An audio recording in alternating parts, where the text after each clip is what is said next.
Sarah Martinez stepped into the busy coffee shop near the army base. Her faded jeans and plain gray sweatshirt helped her fade into the crowd.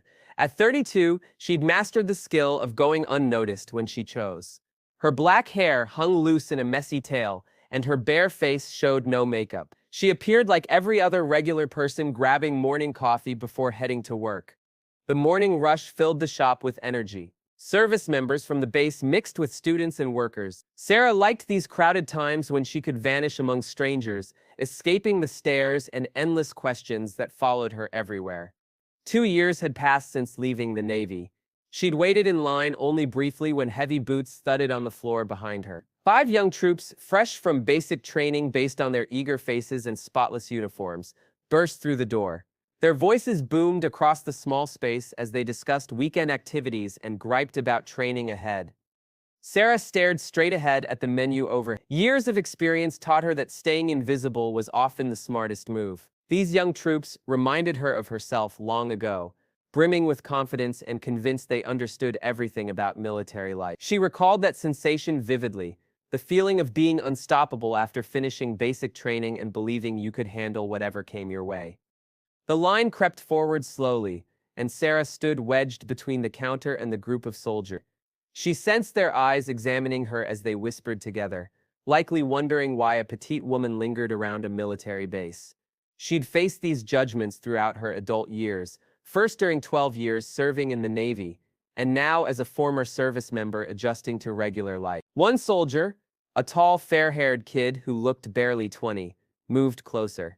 His name badge said Johnson, and his uniform looked so crisp it likely still had factory folds. Sarah caught a whiff of his heavy cologne, the type that screamed of trying too hard to seem grown-up and self-assured. "Pardon me, miss," Johnson spoke with that special tone of someone thinking they're being charming but actually being rude. "Did you lose your way? This coffee place sits pretty close to the base. Might not be the best spot for a civilian woman alone." Sarah turned slightly, just enough to show she'd heard, but not enough to invite more talk. She noticed the grins on his buddies' faces. They all looked at her with that blend of amusement and superiority she'd seen countless times. In their view, she was just another weak civilian needing their protection. "I'm doing fine. Thanks," Sarah answered softly, facing the counter again. She hoped that would end things, but experience showed her that guys like these rarely accepted a polite brush-off as their signal to stop. They seemed to see any pushback as a challenge to overcome instead of respect. "You certain about that?" Another soldier jumped in. This one shorter, but equally cocky. His badge read Rodriguez, and he wore the kind of smile that might work on college girls but felt wrong and invasive to Sarah. "A pretty little thing like you shouldn't wander around military zones. Some tough characters hang out here." The situation's irony wasn't lost on Sarah. Here she was being cautioned about rough military types by a group actively bothering a stranger in a coffee shop. She breathed deeply, reminding herself they were young and foolish, not necessarily mean-spirited.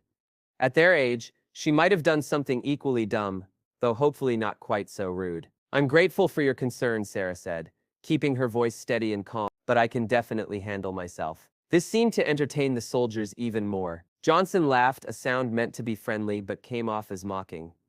"Oh, we're sure you believe you can handle things, but what you think and reality are totally different, sweetheart." The pet name hit Sarah like a slap across the face. She'd spent 12 years earning respect in one of the toughest military settings possible, only to be dismissed as sweetheart by a kid who'd likely never experienced actual combat. Her fist tightened slightly, but she forced herself to stay calm.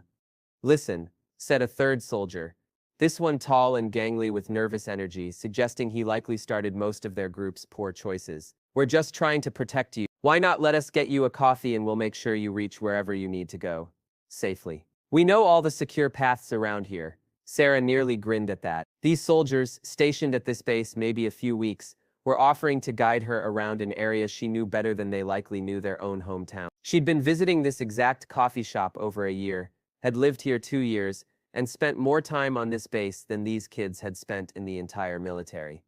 "That's really kind," Sarah said, finally facing them completely. "But I know this place just fine." She watched them take in everything about her, from her small build to her civilian clothing, to the rough spots on her hands that showed hard labor, but not the kind they'd connect with military training.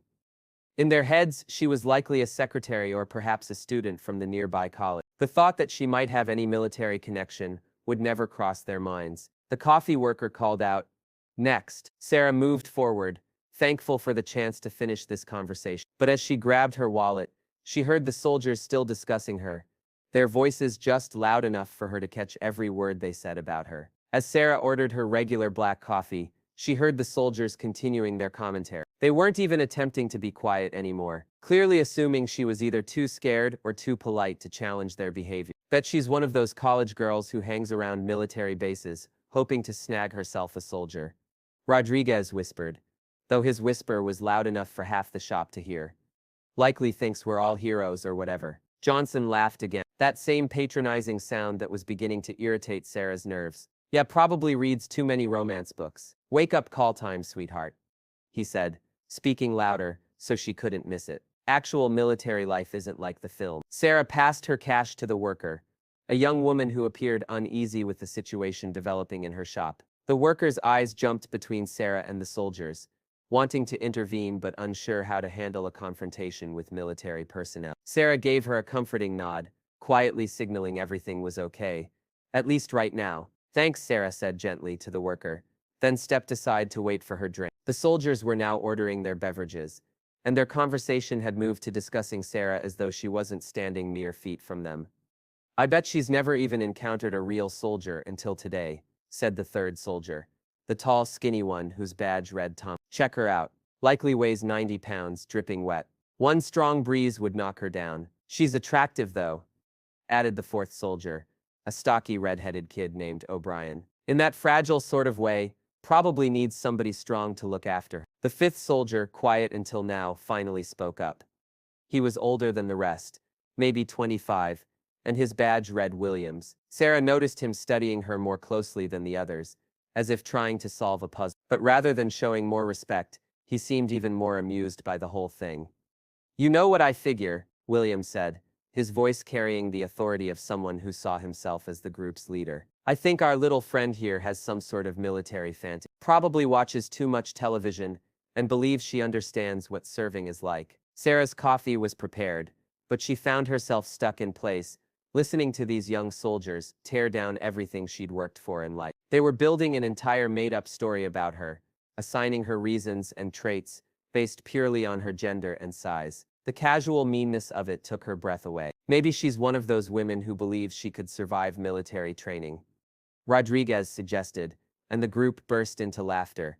Can you picture someone like her attempting to get through boot camp? She'd likely break down the first time a drill instructor yelled at her. Thompson added, pretending to wipe fake tears in an over-the-top gesture. Please don't holler at me, sir. I'm just a delicate little flower. The mockery in his tone made Sarah's stomach twist. She'd heard versions of this talk her whole military career, usually from guys who'd never seen actual combat, but felt entitled to judge who belonged in uniform. The difference was that during her service, she'd been able to prove herself through what she did. Here, as a civilian in a coffee shop, she had no way to show what she was capable of. Or maybe she's one of those feminist types, O'Brien suggested, his voice taking on an especially nasty edge. You know, believes women can do whatever men can do. Somebody should explain how the real world actually works. Yeah, Johnson agreed, encouraged by his friend's laughter. Equal rights, equal fights, as they say, though I doubt she'd survive 5 minutes in an actual fight. Williams stepped nearer to Sarah, his voice dropping to what he likely thought was a smooth whisper, but came across as threatening. Hey there, honey. My buddies and I were just discussing how impressed we are that you're bold enough to hang out here. Takes courage for a little thing like you. Sarah finally turned to face him directly, meeting his eyes with a firm gaze that made him take a small step back. For just a moment, Williams looked unsure, as if he'd glimpsed something in her expression that didn't fit the helpless civilian story they'd created. Do you need some? Sarah asked, her voice calm but with an edge that hadn't been there earlier. She was tired of being polite, tired of being the bigger person while these kids insulted everything she'd ever worked for. Just concerned about your safety, Williams replied, though his confidence seemed shaky. Like I mentioned, this isn't really a spot for civilians, especially not. He gestured vaguely at her small frame. Delicate types, Sarah repeated, tasting the words like something bitter. Is that how you see me? The coffee shop had grown quiet, other customers beginning to notice the tension building where Sarah and the soldiers stood. The worker looked like she was thinking about calling someone, though it wasn't clear who she'd contact or what she'd say. Well, I mean, just look at yourself, Rodriguez jumped in, clearly not picking up on the warning signs that Williams was starting to notice. No disrespect, but you're not exactly intimidating. I could likely lift you with one hand. Likely, Sarah agreed, her voice now carrying a tone that should have warned them they were heading into dangerous territory. Size isn't everything, though, right? In a fight, it basically is. Thompson laughed. That's just simple science, sweetheart. Bigger, stronger, quicker. That's why women don't belong in combat positions. The comment hit Sarah like a physical punch. Women don't belong in combat positions. She'd heard those exact words numerous times throughout her career, usually from guys who'd never been in actual combat themselves. She'd proved that statement wrong repeatedly in training exercises and real missions that these kids couldn't even imagine. Combat positions, Sarah said slowly, as if testing the words, and I suppose you all have tons of combat experience. The question caught them off guard. They exchanged looks, suddenly realizing they'd backed themselves into a corner where they might actually have to admit their lack of real experience. We're trained soldiers, Johnson said defensively. We know what it requires. Training? Sarah nodded thoughtfully. That matters. Tell me, what kind of training have you finished? The soldiers looked increasingly uncomfortable, but they were too proud to back down now. They had committed to their story and couldn't find a way out without losing face in front of their buddies and the growing audience in the coffee shop. The 5 soldiers shifted awkwardly under Sarah's steady stare, but their pride wouldn't let them retreat. They had dug themselves into this hole with their arrogant assumptions, and now they felt stuck between admitting they were wrong and doubling down on their mockery. We've finished basic training, William said, puffing his chest out slightly. Advanced infantry training, weapons qualification, everything. We're not exactly beginners here. Sarah nodded slowly, sipping her coffee. Basic training. That's solid. How long was your program? 14 weeks, Johnson answered proudly. Plus our advanced individual training. We've been in the Army almost 8 months now. 8 months, Sarah repeated, her tone neutral but her eyes sharp. That's quite a bit of experience. The sarcasm was subtle enough that the soldiers completely missed it, taking her comment as real praise for their extensive military background. They straightened up, clearly feeling justified in their earlier behavior. Exactly, Rodriguez said, his confidence returning. So when we tell you this isn't a safe spot for civilians, especially women, we know what we're discussing. We've witnessed things that would likely give you nightmares. Have you deployed any? Sarah asked, genuinely curious about what these young soldiers might have experienced that gave them such confidence in their judgments. The question hit its target. The 5 exchanged looks again, and Sarah could see the answer in their faces.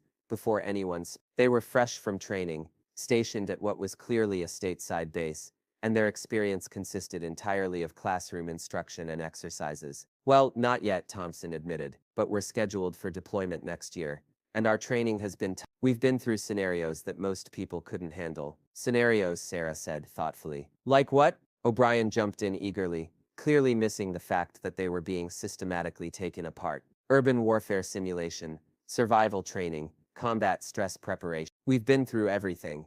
That does sound thorough, Sarah agreed. And this training makes you feel qualified to judge who belongs around military bases? Look, lady, Williams said, his patience finally running thin. I don't know what your issue is, but we're trying to help you here. Maybe show a little appreciation instead of interrogating us about our qualifications. My issue, Sarah said quietly, is that you've spent the last 15 minutes making assumptions about me, based purely on how I look. You've decided I'm weak, helpless, naive, and out of place, all without knowing a single thing about me. The coffee shop had grown quite quiet now, other customers openly listening to the confrontation. The worker had moved closer, clearly ready to step in if things got worse. Sarah noticed an older man in regular clothes watching from a corner table, his posture and bearing suggesting military background. We're just being realistic, Johnson said defensively. Look, I'm sure you're a decent person, but you have to admit you don't exactly look like someone who could handle themselves in a dangerous situation. Looks can be deceiving,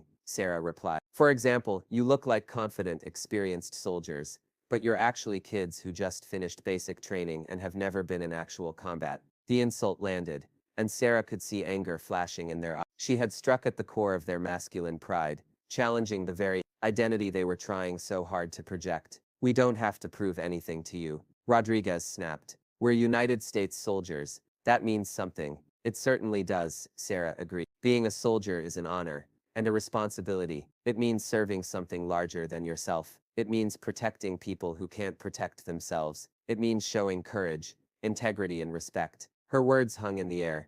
The implication, the 5 soldiers were failing to live up to every value she had just listed. Are you lecturing us about what it means to be a soldier? Williams asked, his voice rising. You're a civilian. You have no clue what you're talking about. Actually, Sarah said calmly, I know exactly what I'm talking about. Something in her tone finally got through to them. For the first time since the conversation started, the 5 soldiers looked genuinely uncertain. Williams, who seemed to be the most perceptive of the group, was studying Sarah's face with growing concern. What's that supposed to mean? Thompson asked, but his bravado was starting to crack. Sarah set down her coffee cup and looked at each of them.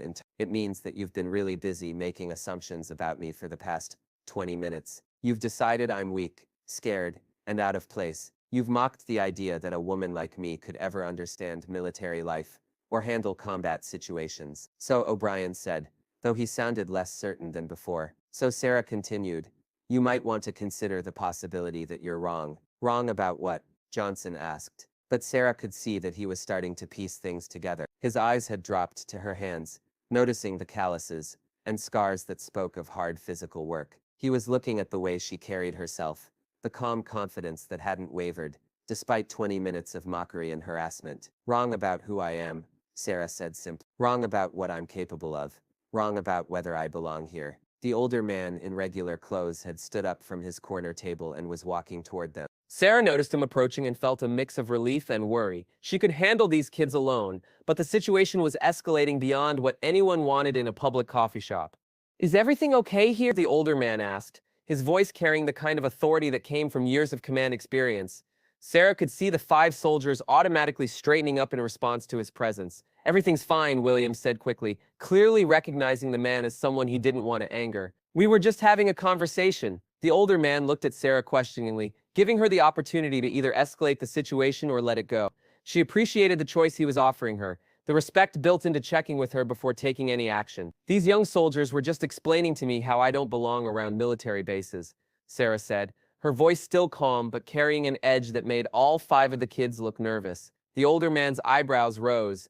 Is that right? He looked at the soldiers' name badges, clearly memorizing them. And what gives you the authority to decide who belongs around military installations? Sir, we were just concerned for her safety, Johnson stammered, his earlier arrogance completely gone. We thought she might be lost or in trouble.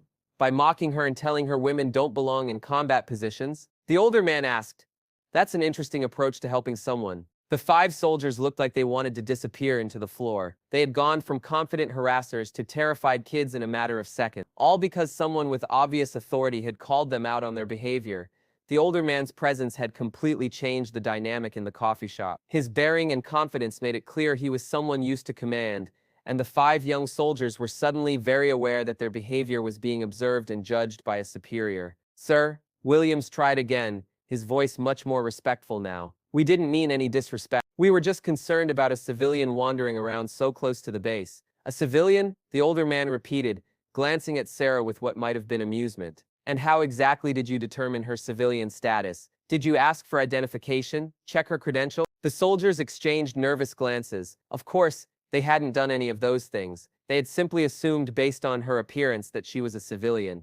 And not just any civilian, but a weak and helpless one who needed their protection. Well, no, sir, Johnson admitted. But she's not in uniform, and she doesn't look like... Like what, soldier? The older man asked, his voice carrying a warning tone. Johnson's mouth opened and closed like a fish out of water. There was no way to finish that sentence without admitting that he had made judgments based purely on gender and physical appearance. Like military personnel, Thompson finally finished weakly. The older man said, and in your extensive experience, what exactly does military personnel look like when they're off duty? Sarah almost smiled at the question. The man was methodically taking apart their assumptions, forcing them to confront the flaws in their thinking without being overly harsh about it. It was a masterful demonstration of leadership. All kinds of different ways, sir. Rodriguez answered quietly, beginning to understand where this was heading. Exactly, the older man confirmed. Military personnel come in all shapes, sizes, genders, and backgrounds. Some of the most capable service members I've ever known wouldn't look impressive to someone judging by appearances alone. Sarah could see the 5 soldiers starting to squirm. They were beginning to realize that they had walked into a trap of their own making, but they still didn't understand the full scope of their mistake. Sir, O'Brien ventured, we understand that. We weren't trying to be disrespectful to military personnel. We just thought she was a civilian who might be in over her head. Even if she were a civilian, the older man pointed out. Would that justify the way you've been talking about her? The comments about women in combat positions, the mockery, the question hung in the air unanswered because there was no good answer. They had behaved poorly regardless of Sarah's background, treating a stranger with disrespect and arrogance simply because they thought they could get away with it. No, sir, Williams finally admitted. That wasn't appropriate. No, it wasn't. The older man agreed. But I think there's something else you need to understand about your assumptions today. Sarah could see where this was heading, and part of her wanted to stop it.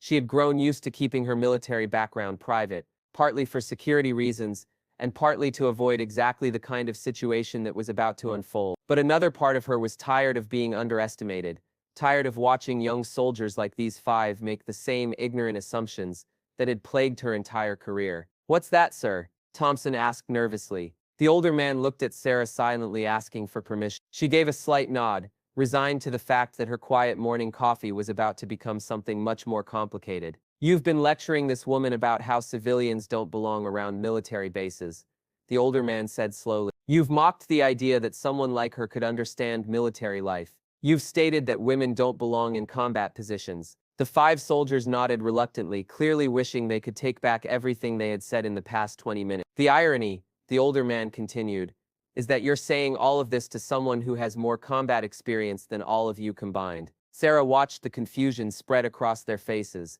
They didn't understand what he meant, couldn't reconcile his words with the woman standing in front of them. I don't understand, sir, Johnson said hesitantly. Of course you don't, the older man replied, because you made assumptions instead of asking questions. You saw a small woman in civilian clothes and decided she must be weak and inexperienced. It never occurred to you to actually find out who she is. Williams was studying Sarah more carefully now, taking in details he had missed before. Her posture, the way she held herself, the complete lack of intimidation despite being outnumbered 5-1 by trained soldiers. His eyes widened as he began to put the pieces together. Sir, Williams said slowly, are you saying she's military? Was military, Sarah corrected, speaking for the first time since the older man had joined the conversation. 12 years in the Navy. The impact of her words was immediate and devastating. The five soldiers looked like they had been physically struck, their faces cycling through disbelief, embarrassment, and growing horror as they realized the magnitude of their mistake.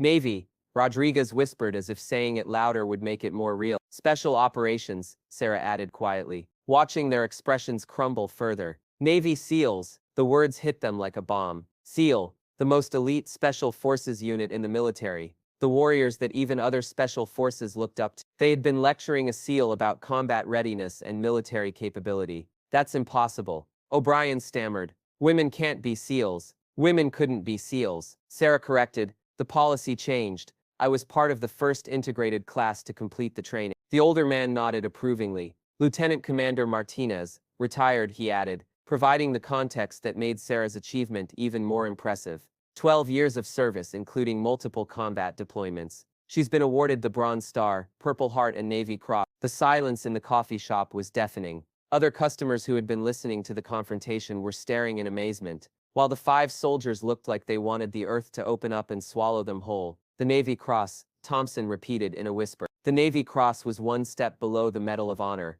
awarded for extraordinary heroism in combat. It meant Sarah had risked her life to save others, had performed acts of courage that most people couldn't even imagine. Multiple combat deployments, Williams said faintly. His earlier confidence completely evaporated. Real combat, Afghanistan, Iraq, Syria. Sarah listed matter-of-factly. Counter-terrorism operations, hostage rescue, direct action mission. The kind of real experience that doesn't come from training scenarios. Johnson looked like he was about to be sick. They had spent 20 minutes mocking a genuine war hero, someone who had earned their respect 1,000 times over through actual service and sacrifice. Ma'am, Rodriguez said, his voice shaking. We didn't know. Of course you didn't know, Sarah replied, her tone neither angry nor forgiving. Just stating facts. You didn't bother to find out. You saw what you expected to see, and treated me accordingly. The coffee shop remained unnaturally quiet as the weight of Sarah's revelation settled over everyone present. The five soldiers stood frozen, their earlier bravado replaced by a mixture of shame, disbelief, and growing panic, as they realized the enormity of their mistake. O'Brien was the first to break the silence, his voice barely above a whisper. Ma'am, we had no idea. We're so sorry. We never meant to disrespect. But you did disrespect me, Sarah interrupted calmly. For 20 minutes you made jokes about my appearance, my capabilities, and my right to be here. You mocked the idea that women could serve in combat positions, while talking to someone who had already proven it was possible. William stepped forward, his face pale but determined. Ma'am, there's no excuse for our behavior. We were completely out of line, and we know that. Is there anything we can do to make this right? Sarah studied his face, seeing genuine remorse there for the first time. You can learn from this, she said simply. You can remember that assumptions make fools of everyone, and that respect should be given freely until someone proves they don't deserve it. The older man who had stepped in moved closer to the soldier. I'm Colonel Peterson, he said, and Sarah could see the 5 young men go even paler as they realized they had been behaving badly in front of a full colonel. I think there are some lessons to be learned here about judgment, respect, and what it really means to be a professional soldier. Yes, sir. All 5 replied in unison, their voices hollow with embarrassment. Colonel Peterson looked at each of them in turn. You've just spent the morning harassing a decorated combat veteran who has served this country with more honor and distinction than most people achieve in a lifetime. She's earned medals for valor that most soldiers never even get the chance to compete for. Thompson looked like he was fighting back tears. Sir, we didn't know. We thought she was just a civilian who was lost or something. Even if she had been just a civilian, Colonel Peterson replied sternly. Your behavior would have been unacceptable. Soldiers are supposed to protect and serve, not mock and intimidate. But the fact that you were doing this to a fellow service member, someone who outranks all of you and has more combat experience than you'll probably see in your entire careers, makes it exponentially worse. Sarah watched the 5 young men absorb this criticism. Seeing the way their shoulders sagged under the weight of their shame, part of her felt sorry for them. They were young, stupid, and had made a terrible mistake that would probably haunt them for years. But another part of her hoped this would be a lesson they never forgot. Ma'am, Johnson said, addressing Sarah directly for the first time, with actual respect in his voice. Could you tell us about your service? We clearly have a lot to learn. Sarah considered the request. These soldiers had humiliated themselves and disrespected her, but they were also genuinely asking to learn from their mistake. Maybe there was value in turning this embarrassing situation into a teaching moment. I enlisted when I was 18, Sarah began, leaning against the coffee shop counter. Like you, I thought I knew everything about being a soldier. I was small, I was female, and I was constantly underestimated. Some people saw that as a disadvantage. The 5 soldiers hung on every word, their earlier arrogance replaced by genuine attention and respect. I saw it as motivation, Sarah continued. Every time someone told me I couldn't do something, because of my size or gender, it just made me more determined to prove them wrong. I worked twice as hard as everyone else, pushed myself further than anyone expected. How did you get into the SEALs? Rodriguez asked quietly. We heard it was impossible for women. It was impossible until it wasn't, Sarah replied. When they opened the program to women, I was one of the first to volunteer. The training was brutal, harder than anything you can imagine. Most of the men didn't make it through, and everyone expected the women to fail. Williams was staring at her with something approaching awe. But you made it. I made it, Sarah confirmed. Not because I was the strongest or the fastest, but because I refused to quit. I learned that mental toughness matters more than physical strength in most situations. I learned that teamwork and intelligence can overcome almost any obstacle. What was combat like? Thompson asked, his voice filled with genuine curiosity rather than the mockery that had characterized his earlier questions. Sarah paused, considering how to answer. These young soldiers had never seen real combat, had never faced the reality of war beyond training exercises and movies. How could she explain the complexity, the fear, the split-second decisions that determined who lived and died? Combat is nothing like training, she said finally. It's chaos and terror and confusion, but it's also moments of incredible clarity and purpose. You learn what you're really made of when everything is on the line. You discover that courage isn't the absence of fear, but acting despite fear. O'Brien nodded slowly. Did you ever doubt yourself? Even with all your training and experience? Every day, Sarah admitted. Doubt is what keeps you alive in combat. It makes you careful, makes you think twice before taking unnecessary risks. The dangerous soldiers are the ones who think they're invincible. The irony of that statement wasn't lost on any of them. An hour ago, these 5 soldiers had been acting exactly like the kind of overconfident people Sarah was describing. Colonel Peterson had been listening to the conversation with approval. "This is exactly the kind of humility and respect that good soldiers need to develop," he said to the 5 young men. "You've been given a rare opportunity to learn from someone who has actually lived the experiences you're only training for." "Ma'am," Williams said hesitantly, "would it be possible for us to buy you another coffee? Not as some kind of apology, because we know that's not nearly enough, but just as a way of showing respect." Sarah studied his face, seeing genuine remorse and a desire to make amends. These soldiers had learned a hard lesson today, one that would probably stick with them for the rest of their careers. "Coffee sounds good," she said finally. "But you're not buying it to apologize. You're buying it because that's what professionals do when they want to have a real conversation about military service." The relief on their faces was immediate and profound. They had been given a chance at redemption, an opportunity to transform their shameful behavior into something constructive. As Williams stepped up to the counter to order coffee for the group, Sarah noticed that other customers in the shop were watching with interest and approval. The worker, who had been tense throughout the confrontation, was smiling as she prepared the drinks. "Thank you," Johnson said quietly to Sarah, "for giving us a second chance. We don't deserve it."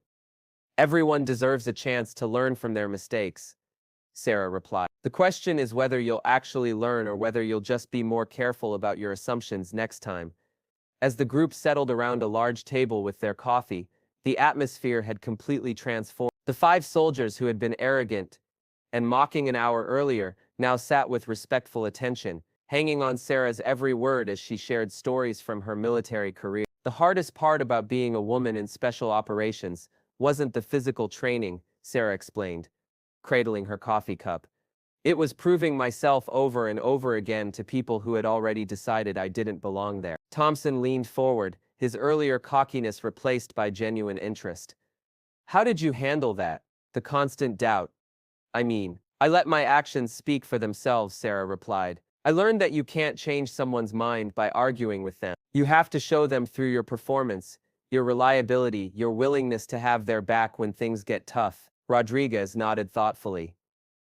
"That must have been exhausting, though, always having to prove yourself." "It was," Sarah admitted, "but it also made me better. When you know everyone is watching for you to fail, you push yourself harder than you would otherwise. You develop a level of discipline and preparation that becomes second nature." Colonel Peterson, who had joined them at the table, smiled approvingly. "That's a lesson all soldiers need to learn regardless of their background. The military doesn't owe you respect.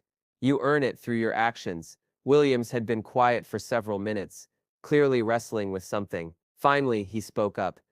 "Ma'am, can I ask you something personal?" Sarah nodded, curious about what was weighing on him. "Did you ever encounter soldiers like us? Young, stupid, making assumptions?" Sarah's smile was sad but understanding. "More times than I can count. Early in my career, I had sergeants who refused to believe I could handle weapons training. I had fellow sailors who thought I was only there to fill a quota. I had commanders who gave me assignments designed to make me fail." "How did you deal with that?" O'Brien asked, his voice filled with genuine remorse for his own behavior. "I learned to separate the person from the prejudice," Sarah explained. "Most of the people who doubted me weren't bad people. They were just operating from assumptions they had never bothered to examine. Like you 5 this morning." Johnson winced at the comparison. "We really messed up, didn't we?" "You made a mistake," Sarah corrected. "A big one, but still just a mistake. The question now is what you do with this experience. Do you learn from it and become better soldiers and better people, or do you just become more careful about who you underestimate in public?" "We want to learn," Thompson said earnestly. "We want to be better." "Can you tell us how?" Sarah considered the question carefully. These young men were asking for genuine guidance, and she felt a responsibility to provide it. "Start by questioning your assumptions," she said. "When you meet someone new, resist the urge to categorize them based on appearance. Ask questions instead of making judgments. Listen more than you talk." "What else?" Rodriguez prompted. "Remember that strength comes in many forms," Sarah continued. "Physical strength is important, but mental toughness, emotional intelligence, and moral courage are just as valuable. Some of the strongest people I've ever known wouldn't look impressive in a lineup." Colonel Peterson nodded approvingly. "Those are lessons that will serve you well throughout your careers. In combat, you'll often find that the people who keep their heads when everything goes wrong aren't necessarily the ones who can bench press the most. Williams pulled out his phone and started taking notes, a gesture that surprised Sarah. Would you mind if I wrote some of this down? I feel like there's a lot here I don't want to forget. That's fine, Sarah said, touched by his sincerity. But remember, knowledge without action is worthless. You have to actually apply these lessons. We will, O'Brien promised. Starting today, Sarah studied their faces, seeing something she hadn't expected to see when this confrontation began. Genuine growth. These 5 soldiers were actually listening, actually learning from their mistake rather than just trying to escape the consequences of it. Can you tell us about your first combat deployment? Johnson asked hesitantly. If it's not too personal or classified. Sarah thought about how to answer that question. Her first deployment had been a defining experience, full of lessons about courage, leadership, and the reality of war. But it had also been traumatic in ways that took years to process. My first deployment taught me that everything you think you know about yourself can change in an instant, she said carefully. I thought I was prepared because I'd completed all the training, passed all the tests. But nothing really prepares you for the moment when someone is shooting at you with the intent to kill you. The table fell silent as the soldiers absorbed this reality. They were all preparing for deployment themselves, and Sarah's words carried weight that no training manual could match. Were you scared? Thompson asked quietly. Terrified, Sarah admitted without hesitation. But I learned that being scared doesn't make you weak, it makes you human. The trick is not letting fear control your actions. How do you do that? Rodriguez wanted to know. Training helps, Sarah explained. When you've practiced something enough times, your body knows what to do even when your mind is overwhelmed. But more important is trusting your teammates and knowing they trust you. Colonel Peterson leaned back in his chair, clearly impressed with the direction the conversation had taken. This is exactly the kind of discussion that makes better soldiers, he said to the group. Real talk about real experiences from someone who's been there. Ma'am, Williams said hesitantly, do you think we have what it takes to handle deployment? After what happened here today, I'm not sure we're as ready as we thought we were. Sarah appreciated his honesty. The fact that he was questioning his readiness suggested a level of self-awareness that hadn't been present an hour earlier. That depends, Sarah replied. Do you think you're the same people now that you were when you walked into this coffee shop? The 5 soldiers exchanged glances, clearly understanding what she meant. They had been forced to confront their prejudices and assumptions in a way that was both humiliating and educational. No, ma'am, Williams said firmly. We're not the same people at all. Then you're already better prepared than you were this morning, Sarah said. Growth requires discomfort. Today was uncomfortable, but if you learn from it, it will make you stronger. O'Brien shook his head in amazement. I can't believe we almost missed this opportunity. If Colonel Peterson hadn't stepped in, we would have just walked away thinking we were right about everything. That's the danger of surrounding yourself only with people who think like you do, Sarah pointed out. You stop growing, stop learning. Challenge and disagreement are gifts, even when they're uncomfortable. The conversation was interrupted by Sarah's phone buzzing with a text message. She glanced at it and realized she was running late for an appointment. I need to go, she said, standing up from the table. All 5 soldiers stood immediately, their military training taking over despite the informal setting. Thank you, Johnson said, speaking for the group, for your service, for your patience with us today, and for teaching us things we clearly needed to learn. 3 months later, Sarah walked into the same coffee shop for her usual morning routine. The familiar sounds and smells brought back memories of that day, when 5 young soldiers had learned a lesson they would never forget. She wondered sometimes how they were doing, whether the experience had truly changed them, or if they had simply become more careful about their assumptions. As she approached the counter, she noticed a familiar face among the customers. Williams was sitting at a corner table with a young woman in civilian clothes, both of them engaged in what appeared to be a serious conversation. When he looked up and saw Sarah, his face immediately brightened with recognition, and something that looked like relief. He stood up and walked over to her, his bearing noticeably different from the cocky young soldier she had met months earlier. There was a humility in his posture now, a thoughtfulness that hadn't been there before. Ma'am, he said respectfully. It's good to see you again. How are you? I'm well, Williams, Sarah replied, genuinely pleased to see him. How's the army treating you? Much better now that I've learned to listen more and assume less, he said, with a self-deprecating smile. Actually, I was hoping I might run into you sometime. I have something I wanted to share. Sarah raised an eyebrow, curious about what he might want to tell her. My squad deployed to Afghanistan 6 weeks ago, Williams explained, and everything you told us that day probably saved lives. The weight of his words hit Sarah immediately. She had shared her experiences, hoping to teach these young soldiers something valuable, but she hadn't expected such direct validation that her lessons had made a real difference. What happened? She asked. Williams glanced back at the young woman he had been sitting with, then turned back to Sarah. We were on patrol in a village outside Kandahar when we encountered a local woman who was trying to tell us something important. She was small, didn't speak much English, and seemed nervous around soldiers. Sarah could already see where this story was going, and she felt a mixture of pride and sadness that such a lesson had been necessary. 6 months ago, Williams continued, we would have dismissed her as just another scared civilian and moved on.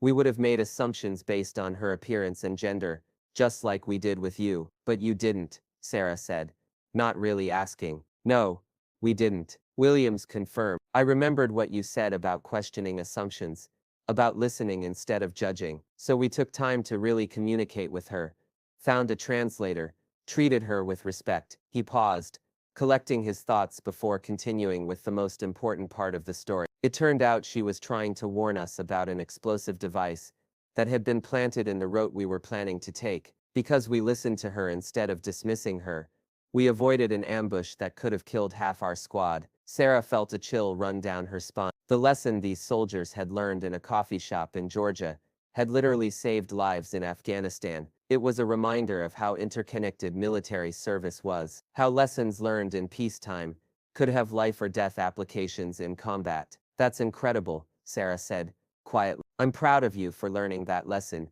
and applying it when it mattered. There's more, Williams said. The woman who warned us turned out to be a former Afghan police officer who had been forced out of her job when the Taliban regained control in some areas. She had more tactical knowledge than most of our squad, but we almost dismissed her because she didn't look like what we expected an intelligence source to look like. The parallel to Sarah's own experience was unmistakable, and she could see that Williams understood it completely. She ended up providing intelligence that helped us identify several other threats in the area. Williams continued. Our commanding officer said it was some of the most valuable local intelligence they'd received in months, all because we remembered to look past appearances and assumptions. Sarah nodded, feeling a deep satisfaction that went beyond personal vindication. This was exactly why representation mattered, why challenging prejudices was important. It wasn't just about fairness or equality. It was about effectiveness, about making sure the military could recognize and utilize talent wherever it came from. How are the other 4 doing? Sarah asked. Williams smiled. Johnson has become our squad's liaison with local civilians. Turns out he has a gift for reading people. Once he stopped making snap judgments about them. Rodriguez has been recommending policy changes about how we interact with female civilians in combat zones. Thompson and O'Brien have both applied for additional cultural sensitivity training. And you? Sarah asked. I've been accepted into officer candidate school, Williams said proudly. I want to be the kind of leader who brings out the best in people, instead of making assumptions about their limitations. The young woman he had been sitting with approached them hesitantly, and Williams introduced her as his sister, who was considering enlisting in the army. I've been telling her about you, Williams explained to Sarah, about how you changed our perspective on what it means to serve. Sarah shook hands with Williams's sister, noting the intelligent curiosity in her eyes, and the questions she was clearly dying to ask. Your brother and his friends learned an important lesson about respect and assumptions, Sarah told her. But the real lesson is that service is about more than physical strength or traditional ideas about warriors. It's about character, commitment, and the willingness to sacrifice for something bigger than yourself. Williams's sister nodded thoughtfully. He told me about your medals, about your deployments. It's inspiring to know that paths like yours are possible. They're not just possible, Sarah corrected gently. They're necessary. The military needs all kinds of strength, all kinds of intelligence, all kinds of courage. Don't let anyone convince you that there's only one way to serve your country. Colonel Peterson's voice came from behind them, and Sarah turned to see him approaching with a smile on his face. I thought I recognized voices I knew, he said warmly. Williams, good to see you're back safely from deployment. And Commander Martinez, I've been hoping to run into you. Good morning, Colonel, Sarah replied. Williams was just telling me about how his squad's deployment went. Yes, Colonel Peterson nodded approvingly. I've read the after-action reports. Exemplary performance all around. It seems that difficult conversation we had here a few months ago really took hold. Williams looked embarrassed but proud. It changed everything for us, sir. We approach every situation differently now. Colonel Peterson turned to Sarah. I wanted you to know that I've been using your story as a teaching example in leadership courses, not naming names, of course, but discussing the importance of looking past assumptions and recognizing talent in unexpected form. Sarah felt honored, but also slightly uncomfortable with the attention. She had never intended to become a teaching example. She had just been trying to get coffee and ended up in an unexpected confrontation. I hope the lessons are helpful, she said, diplomatically. More than help, Colonel Peterson assured her. Essential. The military is changing, becoming more diverse, more inclusive. Leaders who can't adapt to that reality will be left behind. Williams checked his watch and realized he was running late for something. Ma'am, sir, I need to get going. But Commander Martinez, thank you again for everything you taught us. It literally saved lives. As Williams and his sister left, Colonel Peterson and Sarah found themselves alone at the coffee counter. You know, the colonel said thoughtfully, that young man and his friends aren't the only ones who learned something that day. I've been reflecting on my own assumptions and prejudices, making sure I'm not falling into the same traps they did. Sarah appreciated his honesty. Growth required the kind of self-reflection that many leaders found difficult to admit to. That's what good leaders do, she replied. They never stop learning, never stop questioning their own perspectives. Colonel Peterson nodded. The military needs more people like you, people who challenge assumptions and push boundaries. Have you ever considered coming back to service as an instructor or consultant? Sarah had actually been thinking about exactly that possibility lately. Her transition to civilian life had been successful, but she missed the sense of purpose that came with military service. I've been considering it, she admitted. There's still work to be done in changing mindsets and expanding ideas about what effective military service looks like. I hope you'll pursue it, Colonel Peterson said sincerely. The next generation of soldiers needs leaders who can teach them not just tactics and procedures, but wisdom and perspective. As Sarah finally got her coffee and prepared to leave, she reflected on how much had changed since that morning 3 months ago. 5 young soldiers had learned to question their assumptions. A deployment had been successful, partly because of lessons learned in a coffee shop, and she herself had been reminded of the impact that sharing experiences could have. The encounter had started as harassment and mockery, but it had become something much more valuable, a genuine learning experience that had already saved lives and would likely continue to influence military careers for years to come. It was a reminder that sometimes the most important battles weren't fought with weapons, but with patience, truth, and the willingness to help others grow beyond their limitations.